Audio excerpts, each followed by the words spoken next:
Zoom times में खुशामदीद। मैं हूं शाह मोहम्मद अवान और आज हमारे साथ जो मेहमान हैं तलगंग लायर्स विंग्स पीएमएलएन के सेक्रेटरी जनरल हैं और सीनियर एडवोकेट हैं, सीनियर कानूनदान हैं मलक इम्तियाज हुसैन अवान। अस्सलाम वालेकुम मलक साहब। अस्सलाम वालेकुम। कैसे आप? अल्हम्दुलिल्लाह अल्हम्दुलिल्लाह। आप ठीक हैं कैसे? अल्हम्दुलिल्लाह। 8 फरवरी को इलेक्शन होने जा रहे हैं और तलगंग में पीएमएलएन की तरफ से मंसूर हयात टमन ने टिकट के लिए भी दरखास्त दे दी है। शहरयार को भी ग्रीन सिग्नल की बातें हो रही हैं। पीटीआई कहाँ खड़ी है? क्या देख रहे हैं तलगंग में, कैसी गहमा-गहमी है? शाह साहब थैंक यू, आपने मुझे प्रोग्राम में दावत दी। यहाँ पे सिनेरियो ये है कि बड़ी दिलचस्प सूरत हाल है कि यहाँ पे 3 डिफरेंट ग्रुप्स हैं जो कि पीएलएमएन से अपनी वाबस्तगी शो करते हैं, जिनमें सरदार मंसूर हयात चमन है जो कि बेसिकली मुख्तलिफ पार्टीज़ के वो रहे हैं। वहाँ पे उन्होंने मुख्तलिफ पार्टीज़ ज्वाइन किया डिफरेंट टाइम पे। वो पीटीआई में भी गए, वो काफ लीग में भी गए, वो पीपल्स पार्टी में भी गए और अब वो खुद को पीएमएलएन का एक कैंडिडेट के तौर पे वो सामने लेकर आए हैं। उनके साथ जो पीपी के 2 हलके हमारे, वहाँ पे मलिक शहरयार अवान एक स्ट्रांग कैंडिडेट है और वो बिल्कुल एक अपनी वर्थ रखते हैं पब्लिक के अंदर और उनका एक बड़ा स्ट्रांग होल्ड है और उनके काफ़ी ज़्यादा वोटिंग है, मतलब वहाँ पे उनका वोट बैंक है तेलंगाना में।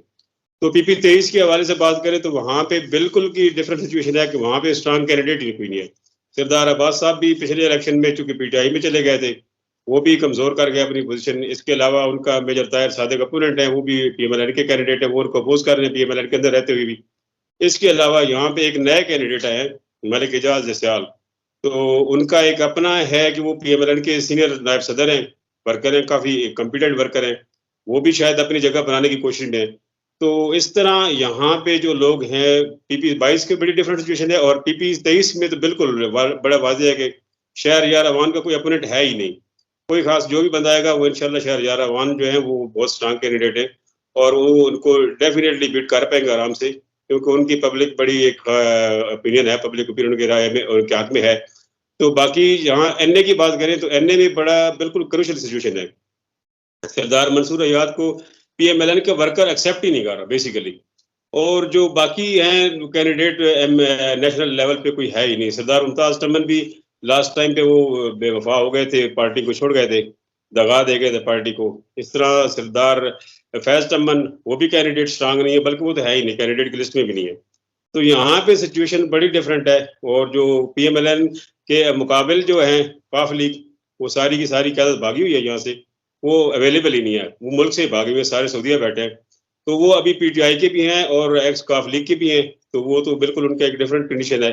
इसके अलावा यहाँ पे पीटीआई का कोई स्ट्रांग कैंडिडेट है ही नहीं। अगर जो पहले कुछ लोग थे, जो कैंडिडेट थे, जो उम्मीदवार थे, वो सारे जब पीटीआई ज्वाइन की हमारे यासिर एंड कंपनी ने, तो वो सारे साइड लाइन हो गए। तो आज जो सिचुएशन है वो बड़ी वाज़ेह है कि जो भी जब इलेक्शन तो इंशाल्लाह होगा, होने जा रहा है, तो इस इलेक्शन में शहरयार का तो कोई अपोनेंट है नहीं और पीपी 22 में बिल्कुल डिफरेंट कंडीशन है और नेशनल का अभी तक जब तक कैंडिडेट अनाउंस नहीं हो जाता, टिकट अनाउंस नहीं हो जाते, तो तब तक वो सारी चीज क्लियर नहीं हो पाएगी। इस हल्के से चौधरी बिरादरान पहले इलेक्शन लड़ते रहे हैं और वो काफ लीग पे हैं और चौधरी जो इस वक्त आपके एमएनए लास्ट गुजरे हैं वो तो पीडीएम का हिस्सा रहे हैं। तो क्या समझते हैं वो ही आएंगे, या क्योंकि पीटीआई तो खुद इस पोजीशन में अभी तक नहीं है, तो लगता यही है कि चौधरी बिरादरानी यहाँ से उनमें भी आपस में एक इख्तिलाफ है, क्योंकि परवेज इलाही साहब इस वक्त आजमाइशों से गुजर रहे हैं, जो भी उनके नोनी की वजह से मामलात थे। तो अभी आप क्या समझते हैं? ये शायद यहाँ पे जो सिचुएशन है वो बड़ी डिफरेंट है काफ लीग के हवाले से या चौधरी बिरादरान के हवाले से। चौधरी बिरादरान ने हल्के में वापस आए ही नहीं है जब से ये हुकूमत गई है, और जब से ये दोबारा से कैंपेन शुरू हुई तो चौधरी बिरादरान का कोई बंदा यहाँ पे हल्के में बिल्कुल एक दिन के लिए भी नहीं आया जिसने पब्लिक को एड्रेस किया हो या बताया हो कि जी हम भी कैंडिडेट है या हमारा भी इस हल्के से कोई लेना देना है। तो मेरे ख्याल में तो अब मुझे यही लगता है कि मुस्तकबिल में चौधरी यहाँ से नॉकआउट होते जा रहे हैं, क्योंकि आज तक जब तक आप पब्लिक के पास जाएंगे नहीं, लोगों को अपनी कंटेंशन शो नहीं करेंगे कि हम भी इसमें हैं, तो मेरे ख्याल में लोग उनको इग्नोर ही करते जा रहे हैं। तो मुझे तो यूं ही लगता है कि चौधरी बिरादरान की अगर कोई आने की पॉसिबिलिटी भी है तो वो फिलहाल इस तरह वाज़ेह नहीं है। अगर कोई आता है बाद में कोई पार्टी लेवल पे कोई अनाउंस हो जाता है कि पीएमएलएन के साथ इनका कोऑर्डिनेशन है चौधरी शुजात साहब का, तो मे भी वो उनका कोई कैंडिडेट लेके आए, लेकिन वो पार्टी के लिए बड़ा मुश्किल होगा कि उसको वो इन करवाएं, क्योंकि वो आज तक तो हल्के में कोई कोऑर्डिनेशन उन्होंने रखा हुआ नहीं है, यहाँ पर उनका कोई नुमाइंदगी नहीं कर रहा, तो नहीं लगता कि वो भी वहाँ पे आके कोई ऐसी अपना कोई रोल प्ले करे। ये तक अगर हम ये शहरयार वाले हल्के की बात करें तो आपने शहरयार को तो क्लीन चिट दे दी कि उनकी पोजीशन बड़ी वाज़ेह है, लेकिन जो पीटीआई या किसी भी अपोजिशन की तरफ से सुल्तान सुरखरू भी वहां पे बैठे हैं, बहुत सारे एक और कैंडिडेट पिछले दिनों जो बहुत ज्यादा एक्टिव रहे हैं, तो उस हल्के में तो 4-5 पीटीआई के कैंडिडेट मुख्तलिफ वक्तों में दावा करते रहे कि आ गए, छा गए, ये हो गया, वो हो गया। तो क्या देखते हैं? और दूसरी बात कि ये जो दूसरी मजहबी जमातें हैं, जैसे तहरीके लब्बैक हो गई या जमीयत उलमाए इस्लाम फजल रहमान ग्रुप, इनका यहाँ पे वोट बैंक है अगर हम देखें, तो उनको आप किस पोजीशन पे देखते हैं? क्या उनकी तरफ से भी कोई इस वक्त अनाउंसमेंट हुई है, कोई कैंडिडेट सामने आया है, नहीं आया? शाह जी, यहाँ पे बड़ी एक डिफरेंट सिचुएशन है मजहबी जमातों की। वो मजहबी जमातें अगर सारी इकट्ठी हो जाए ना, तो वो एक कोई वोट बैंक नहीं डेवलप कर सकती ज़्यादा, या वो लोगों को इतनी पब्लिक नहीं ला सकते अपने साथ। उसकी वजह यह है कि चूंकि जो लोग यहाँ पे मजहबी वाबस्तगी है भी सही ना, तो वो फार्मल है, एक वाजिबी सी है। लोगों की अफिलिएशन पार्टी के साथ ज़्यादा है जो बाकी पार्टियों के साथ है। मजहबी जो है उनकी अफिलिएशन है वो सिर्फ मजहब के हद तक है, सियासत के हद तक बहुत कम है। तो मजहबी जमातें तो यहाँ पे अपने कदम जमा ही नहीं सकती, और बल्कि वो तो अपना कोई कैंडिडेट लाएंगी भी सही, तो वो बिल्कुल एक किसी का वोट थोड़ा सा वो खराब कर सकते हैं, मगर वो वहाँ भी वाज़ेह मतलब 3rd-4th पोजीशन वाली कंडीशन भी नहीं है। सुल्तान सुरखरू की बात करें तो सुल्तान सुरखरू बेचारा भी कन्फ्यूजन का शिकार है, तो उसको भी पार्टी ने पूरी तरह ऑन नहीं किया, और जब क्या पार्टी की सीनियर क़यादत भी नहीं है, उनको वाज़ेह भी नहीं है कि हम में से कैंडिडेट कौन है। फिर जब हाफिज़ अम्मार यासिर कैंडिडेट बने, जब इमरान खान ने उनको टिकट दिया, तो उस वक़्त वो सारे साइड पे हो गए थे, क्योंकि वो सारे नाराज़ हो गए थे वर्कर कि हम आज तक पार्टी के लिए काम करते रहे, और आज जब नंबर आया तो वो उनको क्रॉस कर दिया, तो वो नाराज़ है सारे पार्टी से, और उनकी कोई जगह नहीं बनेगी पार्टी में। ठीक हो गया। अब आ जाते हैं हाफिज अमार यासिर साहब की तरफ, कि हाफिज अमार यासिर के ऊपर लास्ट टाइम पे बड़ी लंबी चौड़ी एफआईआर एंटी करप्शन की तरफ से कटवाई गई थी और मंजरेआम पे आई, लेकिन वो मकामी मीडिया में दब गई। आपको पता ही है कि तलागंग में जिस तरीके से सहाफत होती है। हाफिज साहब जाकर सऊदीया में बैठ गए हैं, तो अब क्या लगता है आपको? क्योंकि तलागंग जिला अनाउंस करवाने में हाफिज अमार यासिर का बहुत बड़ा क्रेडिट है, बल्कि उनको क्रेडिट मिलना चाहिए। इसी तरह जो आपकी रोड है जो बलकसर से आगे लावा और मियाँवाली की तरफ जा रही है, आपकी मेन रोड जो है, इसके ऊपर ठीक है पहले 55 करोड़ की करप्शन हुई, जो सड़क पहले उन्होंने ऊपर लेपटापी की, लेकिन उसके बाद जो अब दो सड़क बन रही है, ये भी हाफिज अमार यासिर ने अपनी गुज़श्ता हुकूमत में मंजूर करवाई।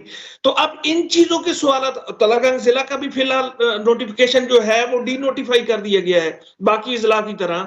तो ये जो सड़कें रुक गई हैं, ये काम ना होने के बराबर है। पीएमएलएन, आप क्या समझते हैं, पीएमएलएन से सवाल नहीं किया जाएगा कि 16 महीने की हुकूमत में इन्होंने क्या किया, बल्कि इस जिले तलागंग को उल्टा जो नुकसान पहुंचाया इस पीडीएम हुकूमत ने, तो इस पे आप क्या कहेंगे? शाह जी, इसमें जो दो बातें, एक पहली बात तो यह है कि हाफिज अमार यासिर पे बहुत ज़्यादा एलिगेशन हैं करप्शन के, और सिर्फ एलिगेशन नहीं है बल्कि अगर आप देखा जाए तो करप्शन उन्होंने की भी बहुत ज़्यादा है। जो ज़बान ज़्यादा आम है चीज़ें वो बहुत ज़्यादा हैं, हायर लेवल की है। फिर हाफिज अमार यासिर ने अपने आप को छुपा के, हल्के से गायब होके, भाग के सऊदीया जाके अपने आप को बहुत कमज़ोर पोजीशन पे ले आया है। देखिए, ये नहीं होता कि आपके ऊपर केसेस होते हैं, सारी बातें होती हैं।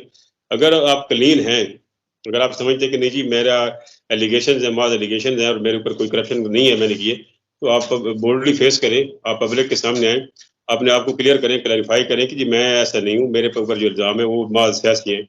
आप जब छुप जाएंगे, आप हल्के को छोड़ देंगे, आप पब्लिक को छोड़ देंगे, तो क्या ख्याल है, पब्लिक इसको मान लेगी बात को कि भाई ये जो स्पेकुलेशन नहीं है बल्कि ये वाकई चोर है, करप्ट है, इन्होंने करप्शन की हुई है। तो ये छुप जाना अपने आप को मतलब मजीद कमज़ोर करने वाली बात है।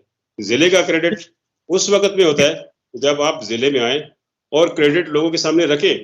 आप अपना क्रेडिट खुद जाया कर रहे हैं कि आप छुप गए, तो क्रेडिट तो बिल्कुल पीछे चला गया।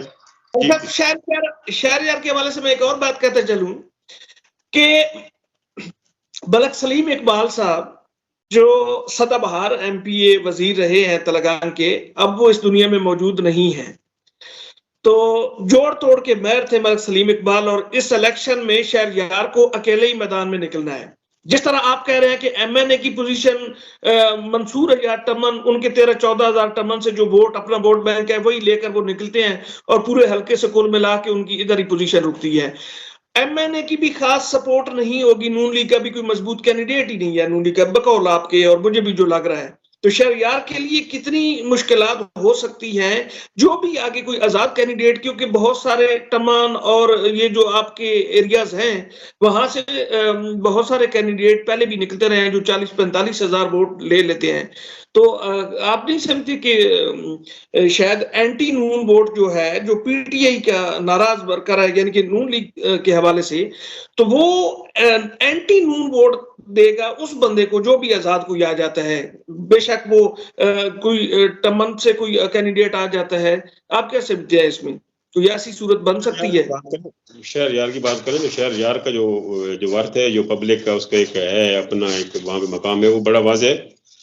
और उसको जो है ना, कोई उसके एंड पे कोई ऐसी डिस्क्रेडिबिलिटी नहीं है, मतलब उसका ऐसी कोई नहीं है बात की जो एलिगेशन जो वो बड़ी फेयर किस्म का इंसान है। और उन्होंने जब उनको थोड़ा सा मौका मिला तो उन्होंने बहुत ज़्यादा मेजर प्रोजेक्ट्स लेकर बिजली के, उनके लोगों के ऊपर एहसानात हैं, वो लोगों में जाते हैं, लोगों में बैठते हैं, लोगों की बात सुनते हैं, उनको एड्रेस करते हैं इश्यूज़ को। तो वो अपना जो हल्का अहबाब रखते हैं वो बहुत वसी है।